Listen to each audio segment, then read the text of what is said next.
nós sabemos nessa vida é que as coisas sempre vão mudar. Né? E a evolução, para a nossa evolução humana, as mudanças elas são extremamente importantes porque elas nos tiram da zona de conforto, né? E as mudanças em empresas, né? Por isso que eu digo que o estudo não é conclusivo, a gente não veio aqui trazer um tema conclusivo, porque as mudanças em empresas acontecem em duas frentes. A primeira é numa frente organizacional que fala de estratégia, que normalmente são os gerentes e as linhas de comando das empresas que desenham lá estratégias para implementar mudanças, pensando em tendências, que são esses números que a gente traz. E tem uma segunda frente que eu chamaria assim de operacional, mas nem sempre as áreas são operacionais, mas é a frente de implementação e acompanhamento. Portanto, o estudo não é conclusivo por quê? Porque esse tema, né, os estudos não são conclusivos, são levantamentos, e aqui a gente traz realmente um assunto para discussão, para fazer você pensar e para fazer com que você se prepare para mudanças que elas podem acontecer de uma maneira muito rápida, como aconteceu no início de 2020.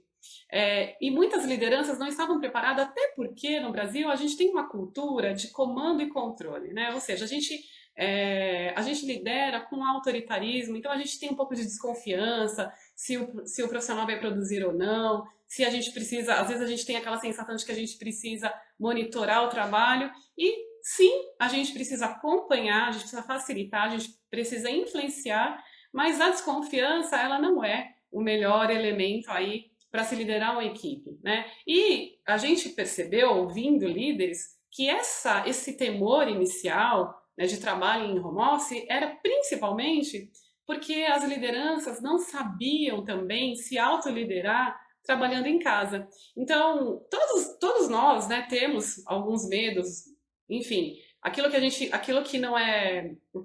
gente não está acostumado é algo que realmente causa estranhamento, gente. Poxa, eu vou trabalhar em casa e lá tem o meu esposo, tem os meus filhos, né, num período em que é um período atípico. Quando a gente fala de trabalho home office, nesse período que a gente está vivendo, é um período atípico. Antes, né, as pessoas trabalhavam home office, os filhos estavam na escola, né, e tinha uma rotina diferente, mas de repente a gente se viu todos ali no mesmo ambiente, precisando compartilhar espaço e precisando compartilhar recursos. E aí meio que parece um pouco o que acontecia com as empresas quando elas começaram essa discussão, né? O fato é que o trabalho home office, ele já é uma realidade antes em 2019, antes mesmo da crise sanitária, o trabalho home office ele já é uma realidade para quase 4 milhões de brasileiros. 3 milhões e 800 mil brasileiros já trabalhavam no regime home office. E claro que a gente tem muitas pessoas que são autônomos, pessoas freelances, pessoas que trabalham mais com produção de conhecimento, né, que não precisam de fato, a natureza do trabalho é mais de penso e menos de execução física, né? Mas o fato é que já era uma realidade. E quando a gente olha para alguns números, né, a gente vê que pessoas que trabalham em regime home office, portanto, têm um pouco mais de flexibilidade. Quando se pergunta a elas se elas se sentem felizes no trabalho, 71% diz que sim, que se sentem felizes. Já quando a gente olha para o trabalho de modelo comum, apenas 52% dizem que são felizes em suas atividades. E um elemento muito interessante é o elemento de confiança, porque o funcionário ele pressupõe que quando a empresa permite a ele trabalhar home office, a empresa está atribuindo a ele confiança. E o elemento de confiança é recíproco, né? Quando você recebe confiança, você também tem uma atitude de ser confiável, né? De fazer entregas melhores. E um outro número bem interessante é que 78% das pessoas se sentem mais produtivas. Claro, né, que vencendo alguns obstáculos aí nessa estrutura toda de ficar em casa, né? Como é que eu separo o meu trabalho do meu descanso, né? Qual é a estrutura que eu preciso, a estrutura mínima que eu preciso ter? Então essas e outras, essas são perguntas, né, que a gente vai comentar aqui ao longo desse nosso bate-papo.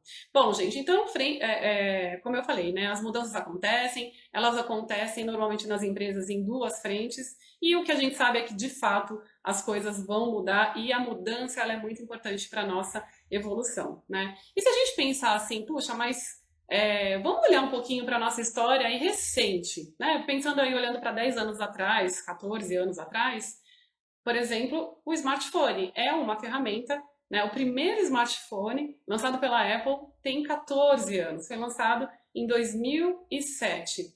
Antes disso, as pessoas não tinham um computador na palma da mão. Então, a gente tem como aplicativos, né, que facilita muito o nosso dia a dia, isso não era possível há 15 anos atrás, por exemplo. Então, as mudanças acontecem e o que a gente precisa é olhar de que maneira nós nos beneficiamos com isso, porque também podem ser recursos que nos atrapalham, que roubam a nossa atenção. O outro dado, por exemplo, o WhatsApp, ele é de 2009, né? Então, antes disso, a gente tinha uma comunicação por SMS, que a gente era tarifado, que era caro, né? Então, enfim, tinha pacotes, mas era um serviço tarifado. O WhatsApp veio para derrubar essa questão. Depois nós tivemos, em 2009, o aplicativo Uber. Ou seja, né? Foi uma mudança. Antes a gente tinha o táxi, o táxi especial, mas a gente não tinha uma opção de transporte particular que fosse através do aplicativo, que fosse um acesso à palma da mão, enfim.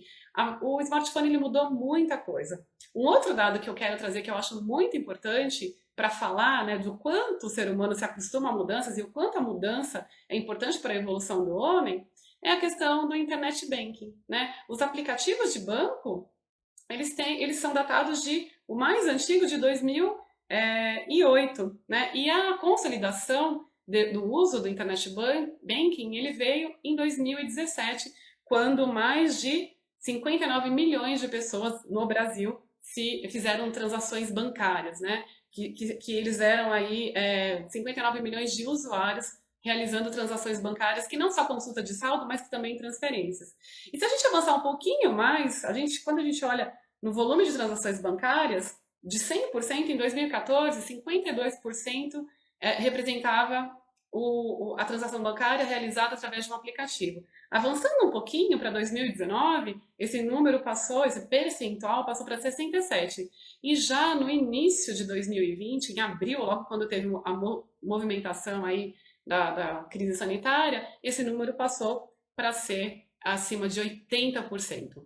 Então, se a gente olhar os dados recentes, a Febraban provavelmente vai estar muito próximo aí dos 90%. O que a gente faz, né? Como que a gente muda? No início, pensando em banco, principalmente em transações bancárias, o que a gente fazia? A gente tinha muita insegurança, a gente tinha muito medo de fazer uma transação bancária, até mesmo as compras através do e-commerce saltaram absurdamente, né? Porque a gente tinha medo de fazer uma movimentação que fornecesse dados e que também debitasse dinheiro da nossa conta, realizasse pagamentos ou transferências através de um aplicativo, porque a gente não se sentia seguro. E isso vem mudando e isso vem se consolidando aos poucos, porque as pessoas vão se utilizando, vão vendo ali que é seguro e que é um caminho, que você economiza tempo, que você economiza, enfim, recursos, né? No caso principalmente de trabalho home office, você economiza efetivamente recursos porque você não precisa se deslocar e aí tem aí uma redução de custos tanto para a empresa quanto para aquelas pessoas que fazem aí os seus próprios, que custeiam os seus próprios deslocamentos, né? Então essa é a realidade. As mudanças vão acontecer, a gente tem provas de mudanças e o que a gente não pode é ignorar essas mudanças.